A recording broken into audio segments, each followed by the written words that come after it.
quickly on. Today is March 27, 2022, and today's agenda is like this. We are going to have a group Vandana, and then we have organized a very special event in honor of Women's History Month, and that is an International Bahujan Women's and Non-Binary Conference of year 2022. So with that, I like to request Pankaj Dada to lead us through the Buddha Vandana. And please, everyone, you can join us all. Namo Buddhaya, Jai Bhim, welcome all. We will start with Sri Ratnanaman. Arahang Samma Sambuddho Bhagava Buddham Bhagavantam Abhivadehi Swakhato Bhagavata Dhammo Dhammang Namasami Patipanno Bhagavato Savaku Sangho Sangham Namami. We do the Sri Saran now. Namo Tassa Bhagavato Arahato Samma Sambuddhassa. Namo Tassa Bhagavato Arahato Samma Sambuddhassa. Namo Tassa Bhagavato Arahato Samma Sambuddhassa. Buddhang Saranang Gacchami. Dhammang Saranang Gacchami. Sanghang Saranang Gacchami. Tutiyampi Buddhang Saranang Gacchami. Tutiyampi Dhammang Saranang Gacchami. Tutiyampi Sanghang Saranang Gacchami. Tatiyampi Buddhang Saranang Gacchami. Tatiyampi Dhammang Saranang Gacchami. Tatiyampi Sanghang Saranang Gacchami. Panchasilani. Pranatipata Veramani Sikkhapadang Samadhiyami. Adinadana Veramani Sikkhapadang Samadhiyami. Kame Sumichchachara Veramani Sikkhapadang Samadhiyami. Musavada Veramani Sikkhapadang Samadhiyami. Surameraya Majjapama Dattana Veramani Sikkhapadang Samadhiyami. Sabba papassa karanang kusalassa upasampada sachitta pariyodapanang ekam buddhana sasanang. Sadhu, sadhu, sadhu. Buddhang namami, dhammang namami, sanghang namami. Sadhu, sadhu, sadhu. Thank you, Dada. Thank you so much for leading us through the prayer. And I like to say thank you to Vihara team for letting me conduct the session in the month of March. I like to wish you all Women's History Month. And with that, I will be signing off. I will welcome Trupti Vasnik to continue the next session. Thank you, Kranti. Good morning and good evening to everybody, all women in India and here. Welcome to the first International Bahujan Women and Non-Binary Conference organized by Ambedkar Association of North America. I'm Trupti Bankar, your host for today. Those who don't know about ANA, let me give the brief introduction about ANA. Ambedkar Association was formed in 2008 with the aim to uplift the lives of people who belong to the unprivileged caste in India. ANA's slogan, educate, agitate, and organize. Our members primarily come from Bahujan communities in India and committed to the vision of world free from caste apartheid, religious intolerance, and injustice. We work with all Ambedkarites, Americans, to achieve dignity and justice through organizing, policy innovations, transforming the education and cultural programming.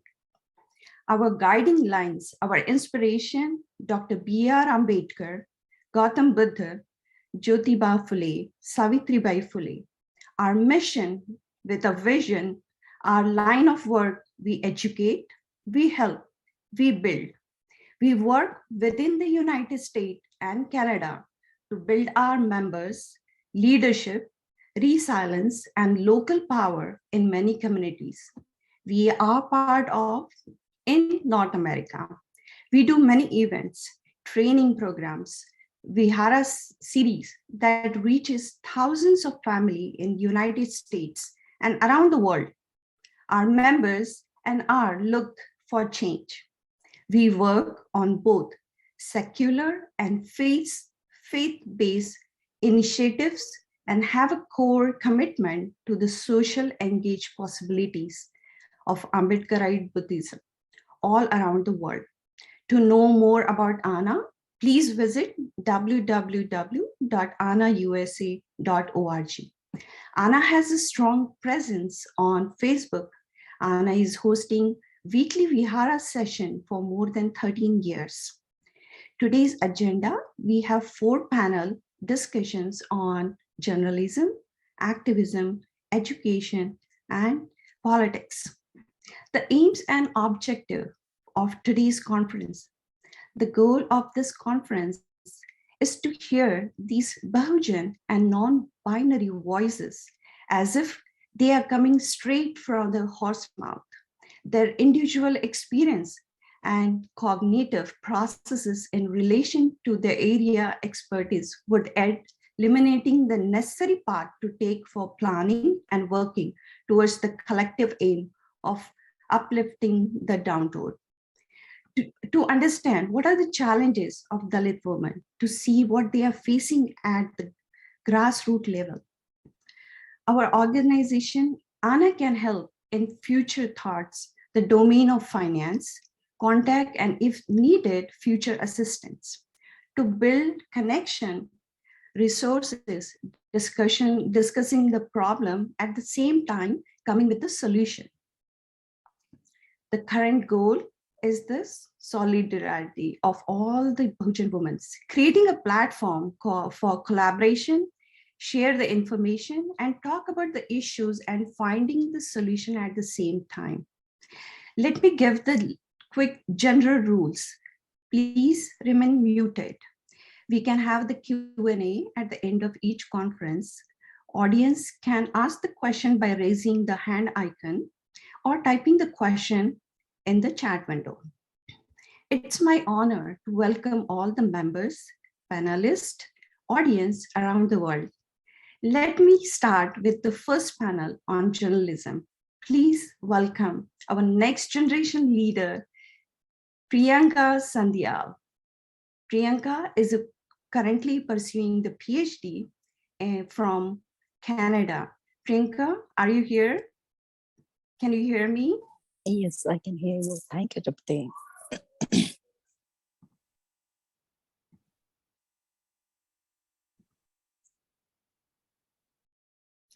Over to you, Priyanka. Thank you, Tripti, for starting the session very beautifully. I really appreciate Anna's um, initiative. Um, as we started with the prayer and then knowing the history of Anna, in addition to that, I would like to acknowledge. I would like to do a land acknowledgement um, of Canada, where I'm basically situated. My university is situated, and the land where I belong to in India. Um, in I would like to begin by acknowledging that we meet on the traditional territories of Mississauga and House Nonsis nations, and within the lands protected by dish with one spoon weapon agreement, which means that people are people are to share the resources of the land and only take what they need.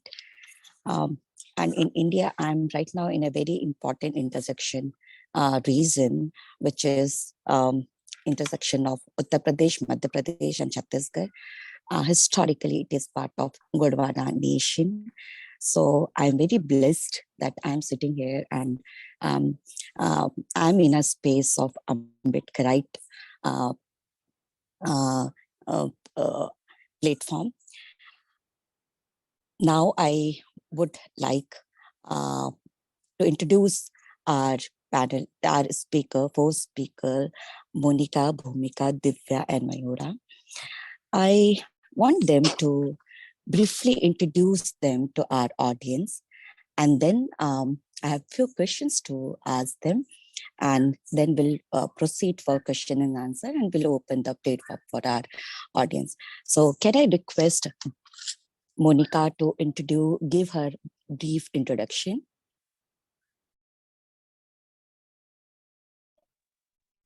Yes, hi. Good evening, everyone. Thank you so much, Priyanka.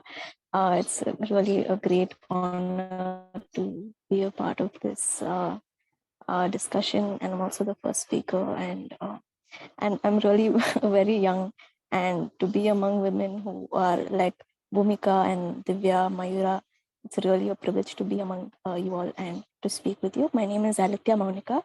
I'm a journalist from Bangalore, India. I have written for the News Minute. I worked with Caravan magazine, and I've also written for First Post and Ghostwriter, which is a German publication. So that's a little bit about me, Priyanka. Thank you, Monica, for introducing us. Yes, every one of us are still young. We have long journey to go. Yeah. In that process, I would now invite Bhumika to introduce herself. Hi, Jevin. I am Bhumika. I'm a journalist and a filmmaker. I make short documentary films. I have been published with the Caravan, South China Morning Post, Vice, The Wire, and a couple of organizations. Basically, I write and I also film. And I hope that in the longer run, I, along with a lot of women that I see here, we're able to make more films in future. That's what I would want. I graduated from Jamia Millia Islamia recently this year. Yeah, I'm 23 years old. Thank you for having me. It's lovely to be here. Thank you, Bhumika, for your wonderful articulation of your work and about yourself. And I'm really happy to say that like you're 23, I'm 35. So yeah, no, we are sharing our same platform of diverse background and obviously of diverse age group.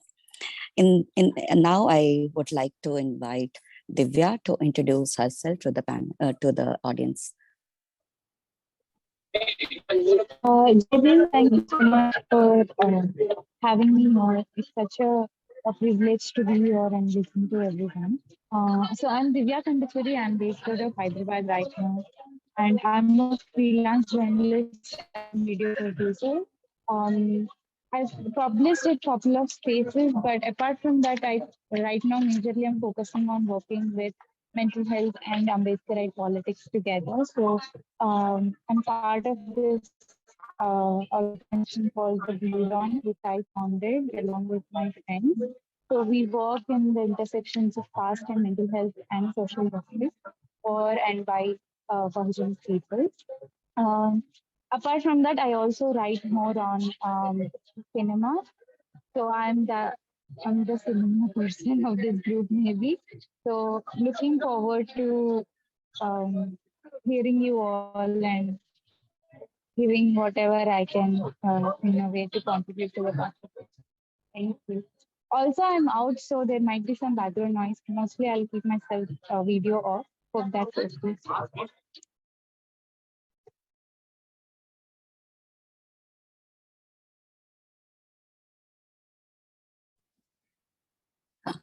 Hi, Divya. Good to meet you after a long time. And yes, you're doing an amazing work, uh, uh, producing a video and working on mental health of our community. So, hi, once again, Jai Bhim. Now, I want to invite Mayura to introduce herself to the audience. Mayura, please. Hello everyone, Jai Bhim, Namo Buddhaya. Hi Priyanka Di, seeing you after such a long time. I'm having some throat issues. I don't know what's happening.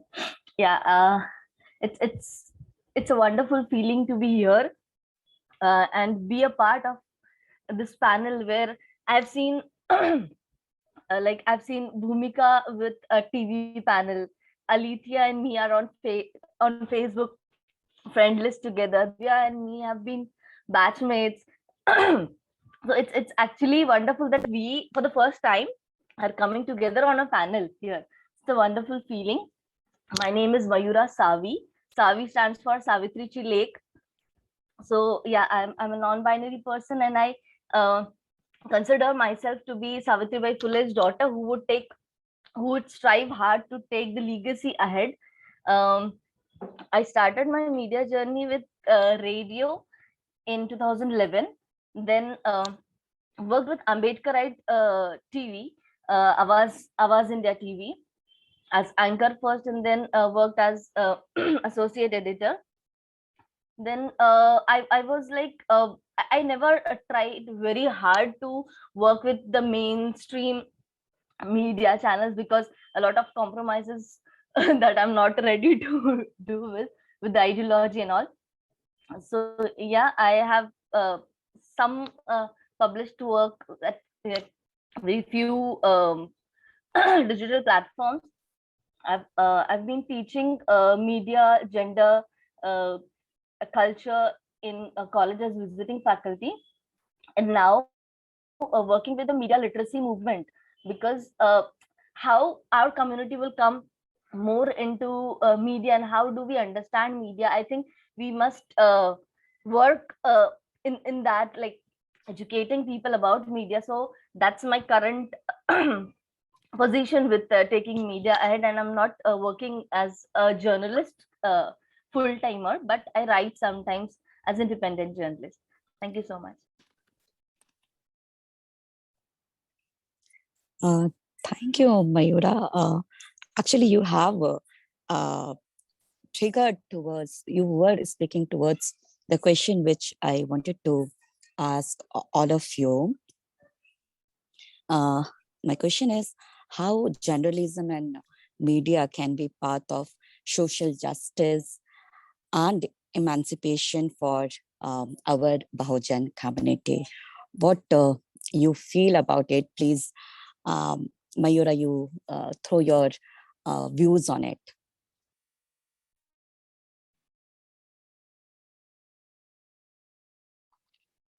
I'm sorry, can I just take half a minute? A throat is like, it's not supporting. No Can problem, we no start? problem. Yeah. Yeah, I'll just yeah. try to have some long or something. Yeah. Meanwhile, sorry. Sure.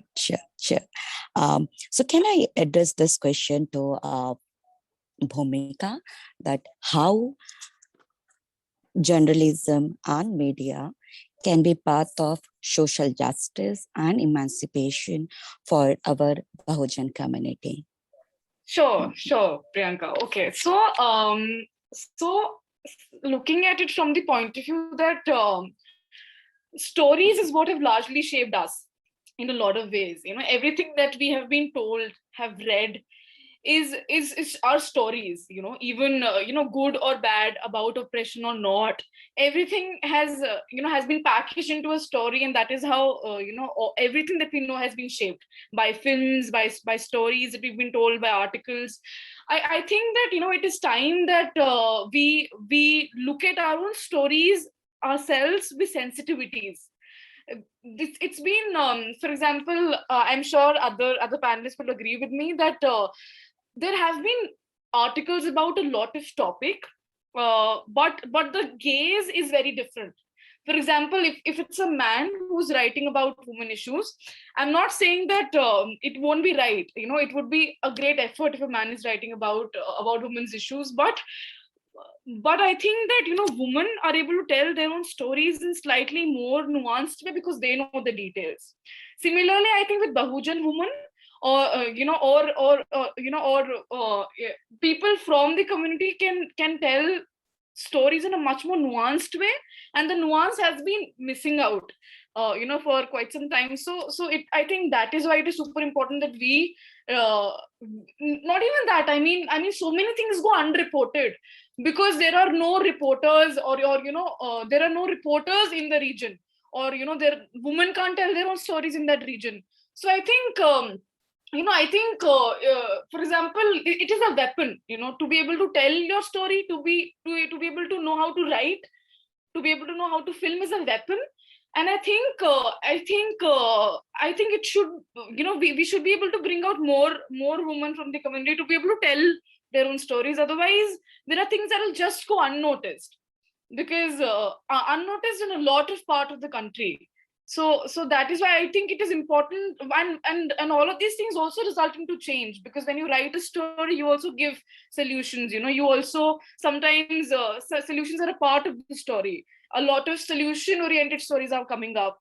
Environment issue is severe, and the most impacted are going to be women, and other are going to be people of the marginalized community. So I think it is absolutely important that we train ourselves, come together ourselves, and tell stories from our point of view, because it's affecting us, it's going to affect us. So that.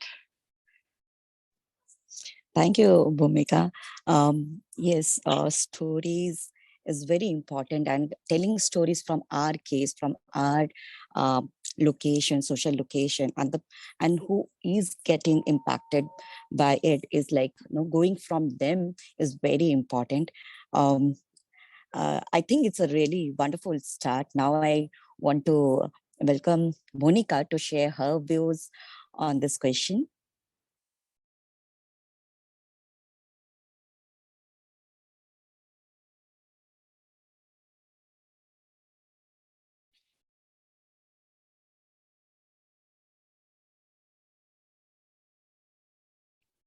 Do you mean Mayura? Are you calling up Mayura to? I called Monica. Sorry, I heard Bhumika. So No, sorry. So I think, how can journalism be a part of social justice? There's a lot of issues that mainstream journalists, for example, people from the higher caste or the oppressor castes, they're not able to see the story in the way that a person from the Dalit, Bahujan, Adivasi community might see it. For example, this it's actually a constant problem that in urban India, we have this problem of sanitation workers, people who have to go into the pothole and clean human dirt. It's not seen as a huge problem, or it's not seen as something tragic as such, because it's so frequent that it's something normal. But people from with this sensitivity will see that it's a huge problem. Recently, I did a story on bonded labor. There's in Karnataka especially, bonded labor is a huge issue, which there's actually many organizations working on this issue of bonded labor, and this is a story that actually got killed by by all the mainstream journalists, whoever the social workers spoke to. They all killed the story, saying that it doesn't seem believable, or it doesn't seem like a thing to talk about. But when I came out with the story, I was able to give it a lot of a lot of context, and I was able to make it into something that people should actually be caring about. Bonded labor is modern day slavery, and this kind of perspective comes with a certain amount of sensitivity, which people from our community would be able to give. I think that's how journalism, for me, that's what social justice is. You bring the kind of what do you call awareness to situations by putting it into context, and not normalizing things that are atrocious or highly creates high inequality among people. Thank you.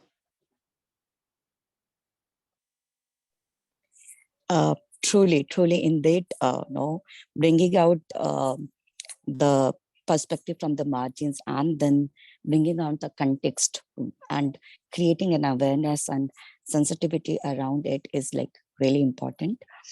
Now I would request Mayura to share her views based on her experience on this question of social justice. The question is how media is supposed to give be a catalyst in social justice, is it? Like, I'm getting it clear, right? Yes. Yeah, so democracy is something that is there for bringing about social justice, what I believe in. And media, being the fourth pillar of democracy, is very much responsible to bring in social justice. And amongst these four pillars, this is the only pillar which connects with masses, which has the agenda setting theory, what we call it in journalism, right? So people believe what media tells. People follow, people obey to media. So what a social justice is, it's the biggest responsibility of media to set this agenda and not distort it, what it is currently doing actually. So in my experience, I've seen that not happening. Like also Alethea, Monica shared her experience, what also Bhumika said about the gaze. So if we want to talk about social justice, it should be inclusive. The gazes, the stories should be coming from the masses. Masses should not be just at one side of the listening. It shouldn't be just the audience, right? Because stories are coming out of these masses, so they should be equally part to tell the story, to set the narrative actually. So what I believe is, yes, media must try hard to bring in the social justice by giving space to people who have not been there in putting their narrative. So yeah, thank you. I hope I could give justice to the question.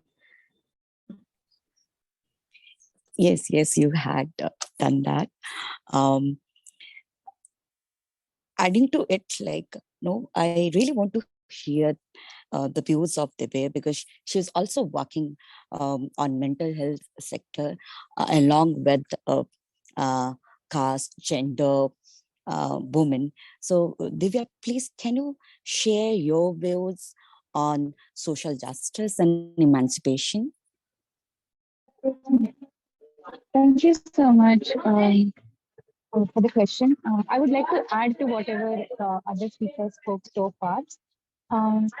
So for me, like why I chose journalism is also was like everyone in my class were doing engineering, because I clearly am from correct, rural Andhra Pradesh, engineering was the only option. But that's also when I also came across Mukh Nayak, for example, right? How our leaders like Dr. B.R. Ambedkar used journalism in a way to document history. For me, I look at journalism as a part of documentation work. Otherwise, which would not happen without, like, say, all the people here who spoke before. There won't be some part of history that would be documented, that would be archived for the future generations, like how Baba Sahib Ambedkar did. And even going a few years back, you see that even Jyotirao Phule and Savitribai Phule had actively documented their work, had published through Satyashodak Samaj, and that's how we read what they wrote, and that's how we are taking forward this cause for social justice, this politics of anti-caste movement, right? So that's how I chose to do journalism as well. For me, it's more about documenting histories and documenting stories. As Rumi was also saying, how important stories are for our people. Um, and I feel that in itself is a powerful, provides us a medium to take forward our histories, because as you asked, like when it comes to, even when we do Blue Dawn workshops, we do it with young people also, and when we're teaching, most of the stories that they share would also be about their trauma related, in terms of how they felt alone or how they felt not seen. Two things: one is that the stories are not anywhere in the popular culture. The other thing is also that where to read. Like, unless you read about your community and people like you won't feel represented. And that's when, like, someone I met, a very young, like 9-year-old person, when I was teaching in Mumbai, where I was saying, this 9-year-old came to my house first day. I put up a poster that's given by Mayura to me, which is Baba Sahib and Buddha. She came to my house, and first thing she told me is that आप भी जय भीम वाले हो क्या? That's the first thing she said, and I was like, wow, how did you, like? I said yes, and then I asked, what do you mean by Jai Bhim Wale? And she said, those who follow Ambedkarite politics. A 9-year-old told me that. And later she also said, I was writing a story on Savitribai Phule for Live Mint, and I asked her, would you like to give me a quote on Savitribai Phule? And she said that, yeah, and she was very, like, assertive. And she said, without Savitribai Phule, we wouldn't be able to study, and you wouldn't be able to write the story. As a 9-year-old told me, and that's when I really felt the work that I am doing, or the journalism, or the work that all of us are doing is so important, because these 9-year-olds, I met her again recently. She's like 13 now, and that's, like, I'm also getting goosebumps as I speak, because that's what matters in terms of what we are doing. And no matter what this media industry is like, or anything that we are documenting really, really matters. That's how I look at it, in terms of how it's an emancipatory tool for us.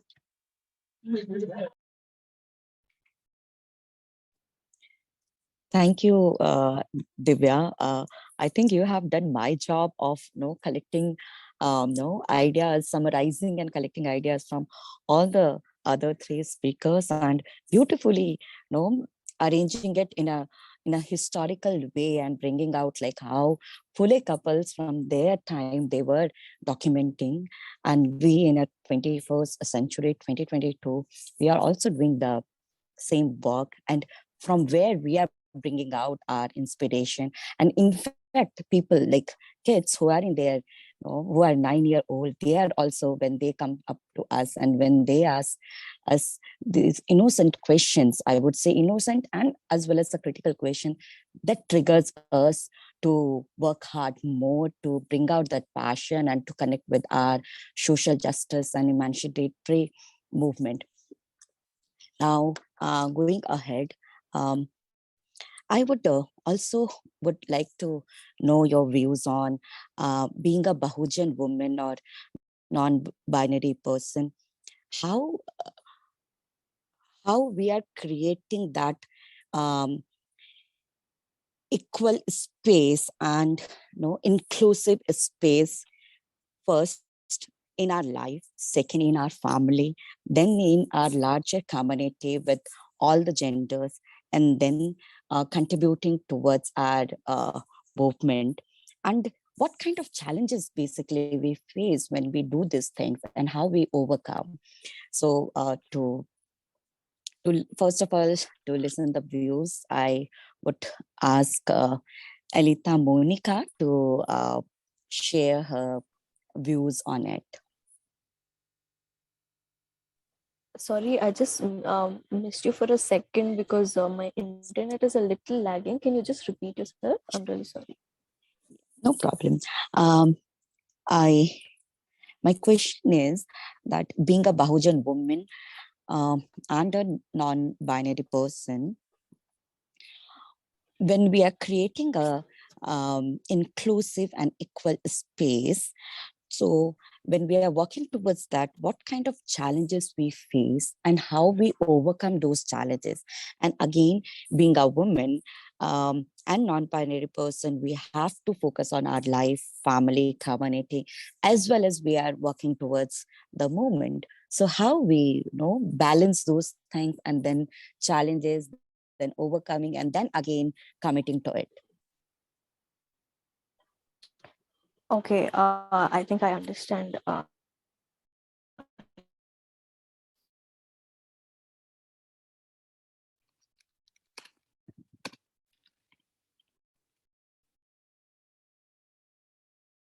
Question. Thank you so much, Priyanka. It's a very, very interesting question. I was actually, to be very honest, I'm a practicing sisters converted to Christianity.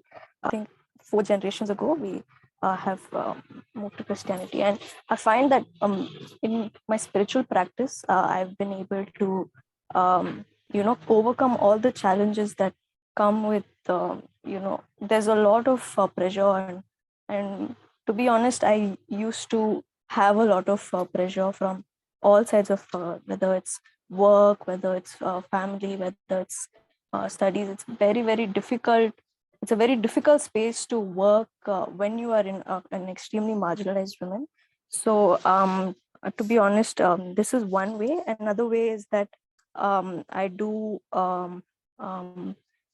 take help from I take have a therapist and she does help me manage all the pain which comes with dealing with really complex social issues. It's the space that I work in is quite a traumatic space, and so it's really important to get the support that we need to face all these things. Thank you so much.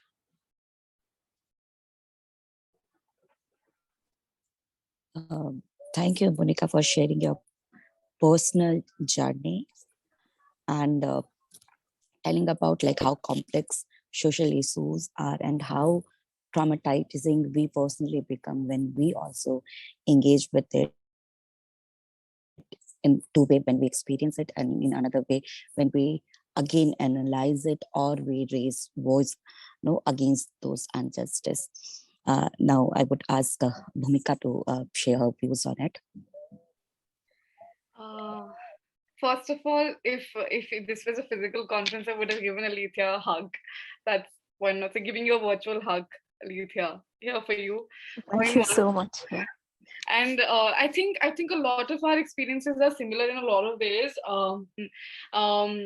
I think owning your identity is also one thing that is something that you have to deal with it first.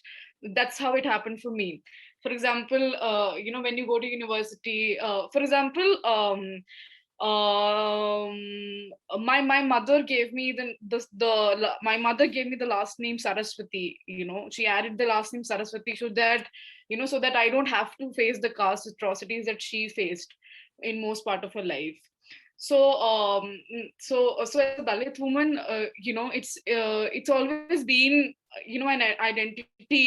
an identity thing is to but then now I think I've come to a point where I've owned my identity, and For example, my recent experience was when I had applied for somewhere and there was an interview, and so my caste identity was a part, like was is like everybody is aware of my caste identity, and so they were like, oh, but you're a journalist, how, why are you, why do you tell that you're a, how does it matter you being a Bahujan or you being a Dalit?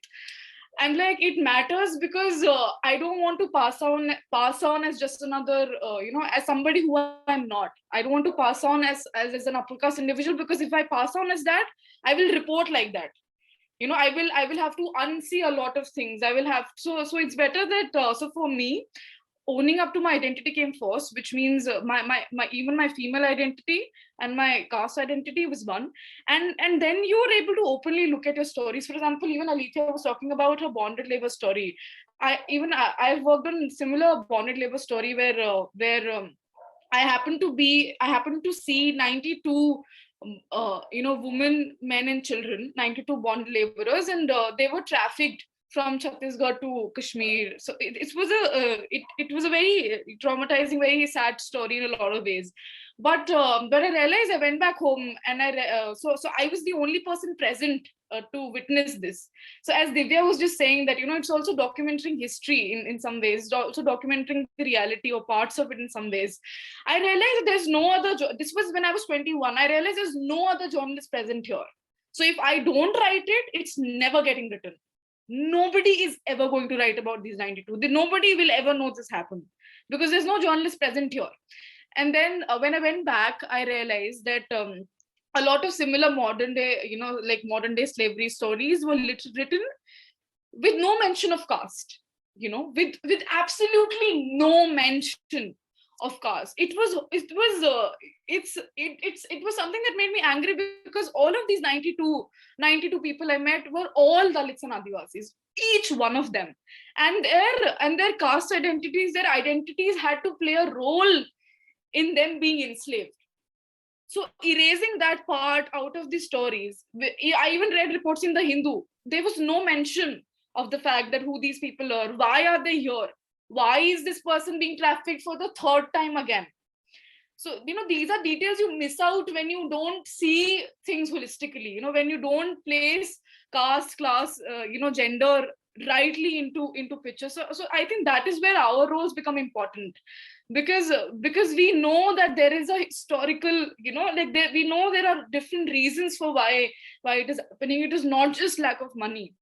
It is also that these people will not get jobs in their own community, because there are no jobs for them in the community. It's a lot of multiple factors come into play, and to report on all of them seriously is what I just remembered what Alethea was saying. So I think holding on to your identity has really helped me, and I think there's no going back. Once you, of course, you face the brunt of it, when you're writing a modern day slavery story also, you write one of it, you write two of it, and then it affects you. And I think if I wouldn't have friends from the community, if I wouldn't have Divya, if I wouldn't have Maithili, we would just drain off, because it's very draining. It's as if you're working for 10 more people. It's a very draining process, but in the same time it is also crucial, because if you won't do it, nobody is going to do it. You're at a position, nobody is going to do it, and at least not from this lens. And this lens is super important. Otherwise, some other bhumika is not going to will not feel relatable.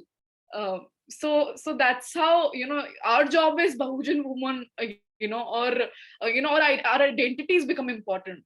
Coming out openly, rawness, it becomes important, because it helps somebody else coming out. It helps somebody else feeling a part of the community. So that's it.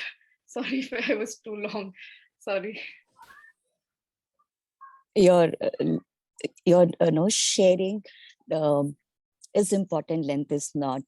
So don't regret about like how much time you take. This is your space, and you can take it as much as time you want. If our organizer, they will allow.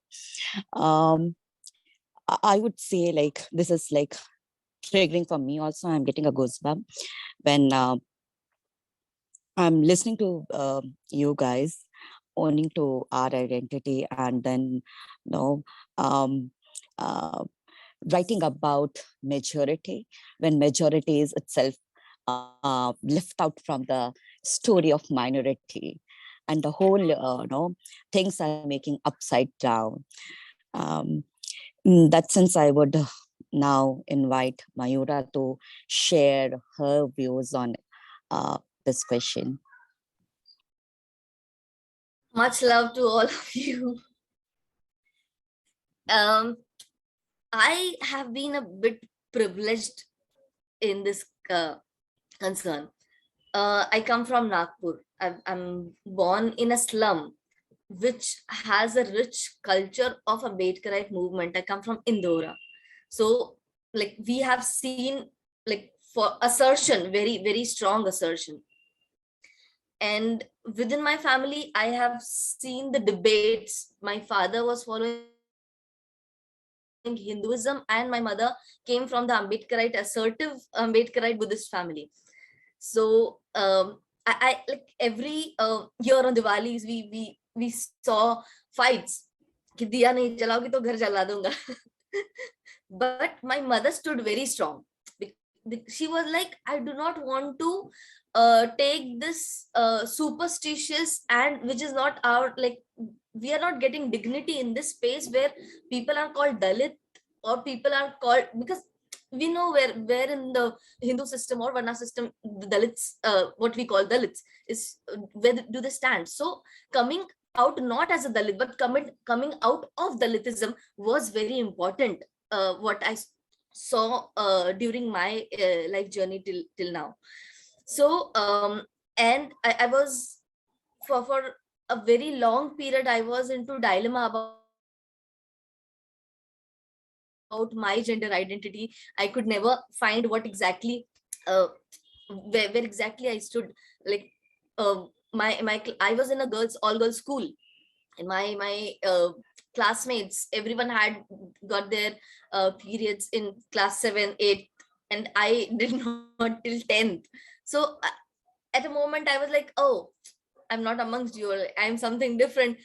So to be should I be proud of it to be different, or to be ashamed, oh, I'm not amongst you, or what am I? So it has been always a dilemma, people calling me tomboy. So what does tomboy mean? Is it the what the film Kuch Kuch Hota Hai, what narrative it said? Am I going to be in sari in a few years? so I've been into all this, but my privilege was my mother, because she raised me a non-binary. She raised me like she raised my brother. So and she never did any kind of gender biasness, and without knowing the term non-binary, everybody accepted me the way I am. And it's not about acceptance, it was always about motivating it. Okay, that's good. It was always like that. My mother currently, she is a bhikkhuni, my mother and aunt both. So they have always been supportive, and Buddhism was never a religious identity for me. It was always ideological. I never saw Buddha as God, or as a person who has like did some magic with us. I've seen the struggle he did, and I really I'm still trying to learn what this ideology teaches, how revolution is done by Buddha. And I'm very glad I'm like, this is the very first panel on journalism which started with Buddha Vandana. And it's not a prayer, it's a pledge. It's a pledge towards our moral conduct, that what we'll be doing. So it is beautiful. And starting it like any program starting with Buddha Vandana, but it's in Pali, so it's not connected to everybody. Like everybody maybe could not relate to it, what it means. But if they understand the meaning, nobody will feel non-inclusive. So it is such inclusive thing which is beyond religious ghettos. So I've been raised in such a family where I was always motivated with my gender identity, and taking the identity, it's a challenge for every day. Like every day I step out of my house, even before going out of the building, out of the society, everyone stares at you. The first question is, ye ladka hai ki ladki hai? People try to stare at your chest. Okay, nahi pata chal raha hai. Okay, then they try to have a conversation to listen to your voice. Maybe that will give them an idea what gender I belong to. But I actually love doubts. Whenever people come with any doubt related to ideology, related to gender, related to practices, related to anything, I love doubts, because that gives an opportunity to clear them. That gives an opportunity to talk about. So I always appreciate people coming with doubts. Why are your name like that? Why your hairstyle is like that? Why do you wear such clothes? Why do you say Jai Bhim when you start? There is no Jai Bhim wala in this group. No, because I am so used to saying Jai Bhim. Me and also my partner Nikhil, who is not coming from a scheduled caste family, we are so used to, because nobody people are like surprised ki you are partners, married partners, who says Jai Bhim to each other. No, but yeah, it's we are so used to. Even if customer care call comes, we are like, ha Jai Bhim bola, sorry, yeah, say. So it's a everyday thing, and people have questions, and I love answering those questions, and it's not a challenge, but what opportunity what I will call it. Yeah, thank you. Yeah, sorry to interrupt. Can you wrap up? Thank soon? you, 5 minutes? Mayura.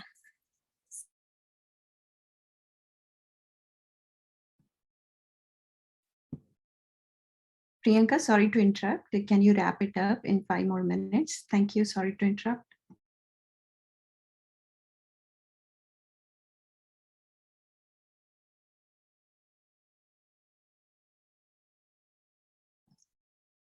Priyanka, you can go ahead. You have a couple more minutes.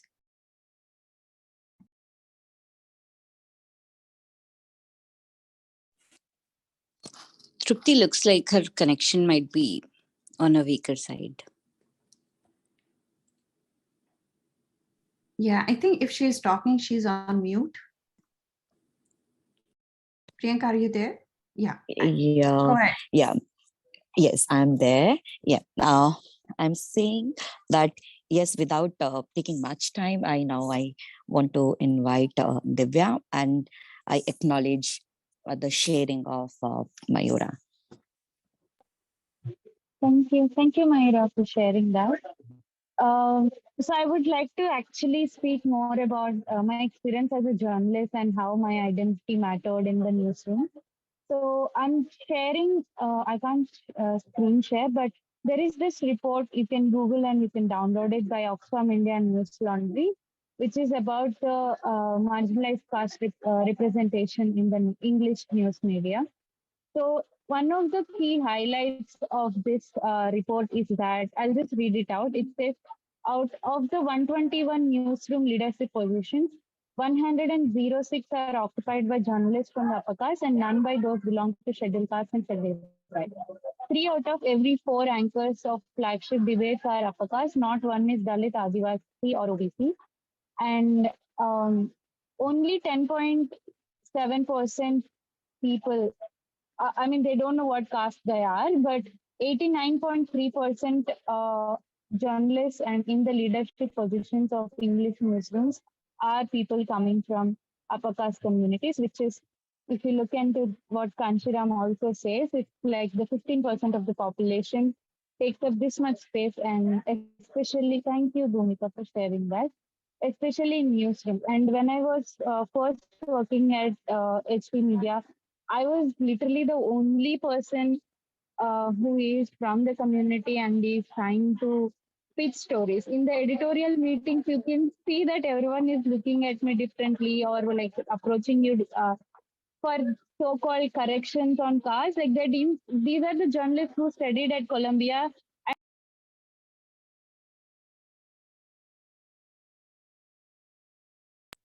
ST community. This journalist was asking me, should I write SC woman? I'm like, what is an SC woman? She's an ST woman.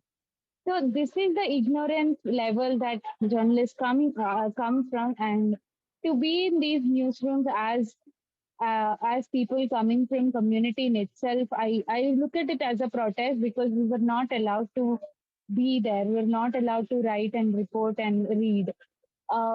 So for me, that's what matters when it comes to look at journalism and identity. Um, yeah, I think I would conclude there what I was going to say also, because this is the factual past composition in newsrooms, and each one of us being there speaking about this, or having this panel and speaking it here is in itself a protest that we are doing. And I really hope that all of us, especially the younger people here, like take it forward and be the primetime news reporters that we should be. Yeah. Thank you, Divya. Respecting everyone's time present here, and then giving respect to Savitri Ma, then our grandmothers and mothers, what Mayura said, that how they have raised us, and how Saraswati said, like her mother thought of giving her name instead of giving surname. I really want to give gratitude for our panelists' presence and for sharing their narratives, the challenges, and how they overcome it, and still they are committed to the movement. And they are Bahujan women, and they are non-binary person. As time is going up, and I am not able to see anything because like I'm operating from the moon, I hand over to the Tripti to decide whether we'll get a time for question answer round or we'll move for the next panel. Can I I see, get just like half or 1 minute just to share? Yes, Mayura, go ahead. Yeah. So talking about our location and our position in journalism, the mainstream media, which is dominated by upper caste, always looks at the communities, Bahujan communities, as subjects where crime happens. So this narrative has always been there. There are no big news where our people have done something good or like worth celebrating news. Also, while having such news, people like we being journalists coming from these castes are only looked at or expected to write on caste, only expected to write when something happens with caste or like anything just related to caste. No other subjects are offered, or even if we pitch into some subjects, we are actually rejected. Our pitch gets rejected. Since I'm doing freelancing, so I've got some experiences like that. So I did a story for NDTV, and it was on Ambedkar Jayanti, but I wanted to do more on other topics, but but that couldn't happen. Also, I wrote a piece in Logically about how caste related crimes are reported, and how these news spaces are not giving opportunity or space to the people coming from Bahujan communities, but are treating it only as subjects, and only are demeaning the communities. Because look at the headlines, like Dalit being raped. So the narrative should be changed, because victim blaming is not a good idea, right? It should be a Thakur raped a Dalit woman, that could be justified, right? So media has always looking and trying to be a catalyst in stigmatizing and maligning the image of people coming from these communities, whether it is about the news from the people, or whether it is about people who are into journalism. So yeah, that's what I wanted to add. And thank you so much for giving me space. Wonderful. I think this was a wonderful panel. Thank you so much, Mayura, for adding those things. I think it's very important to tell the real stories. The real stories should be heard, and all the girls are doing very wonderful job, I believe. I would like to take few comments here, maybe one or two. I think Shikha, can you share your thoughts quickly? Yeah, thank you so much for sharing. It was really wonderful, really learning opportunity, especially Mayura, what you said at the end, that narrative has to change. It's a very damage center perspective. Even I'm a PhD student and I'm doing my research on Dalit women experiences, their lived reality and how their experiences intersects with their identity. And I see that literature is full of that damage center perspective that really put us on the onus of like, keep pushing us towards vulnerability. So, and from all the discussion that we had in this panel, I guess that came out like one critical question that we all have is who has a power and authority to decide what goes out and from which lens to see. So it's very important to introduce the lens that we have. And you all are doing that. We all are doing that. Thank you so much for sharing. Thank you, Shikha. Do you have any other comments or comments for the panelists? Anyone from the audience? Smita, do you have any comments for the panelists? By the time, can I just add like a little bit, like just one sentence? I think Yes, Bhumika, go ahead. I think I totally agree with what Mayura said, and this is one advice that I've always got from a couple of my seniors. From a certain community does not mean that we will be limited to to writing or telling stories about that community. I think because we come from that community, we also have the capability of looking at the privileged or the oppressor in a much more understanding terms, in a much more delineating terms. So I think we are much more capable of even writing about people at position of power. And I think we should take that space, and nobody's going to give it to us. It's a fight, and it's a fight that we will have to fight. So just that, I mean, just adding to what Mayura said, totally agreed. So yeah, and never tokenize yourself, because a lot of people will reach out to you that asking you to write. People reach out to me. I'm sure they reach out to you also. Asking you to write atrocity stories or a story on caste only. I'm sure we have good writing skills. We are skilled enough. We have worked hard on ourselves, and we can write not just one particular stories, but all stories, especially your stories. I mean, so I think it is time that we start doing it, start writing stories of power, stories of privilege from our point of view, from community point of view, from mass level point of view. I think that would be a great contribution. Yeah, not limiting ourselves ever. Jai Bhim. Very powerful. Thank you, Bhumika. I see one, I will take a last comment from Sheetal Kamble, and then we will conclude this panel. Sheetal, Hello? go ahead. I'm audible. Hello. Yes. I'm just saying some observation related to the social justice and generalism contribution. I would like to share one thing that when you're talking about the stories, you are talking about the history of Dalit women and Bahujan women. I think Mayura mentioned one important point, that's the narrative. The whole media is just talking about the victim narratives. Nobody's talking about resistance narratives. So I think a resistance narrative can be articulated in the media. So it's a very powerful thought. It can be make something evidence to get the social justice, because I'm a social worker and I always believe in the social intervention. So I think that we need to work on that. Thank you. Okay, I'm seeing one more hand raised by Sanjay. I think this will be the last comment. Go ahead, Sanjay, Okay. sir. Okay, Trupti, thank you very much. And the great panel. So I don't have the comment on the panel, but just I wanted to let the panelists know, after knowing that they are from this film and all these, they are in the different sphere of the life. I just wanted to let them know that the in the Boston, there is going to be a film festival in the month of September. And the Boston Study Group has been approached and they have been given 3 to 4 hours of slot to show any documentaries or any movies related to us.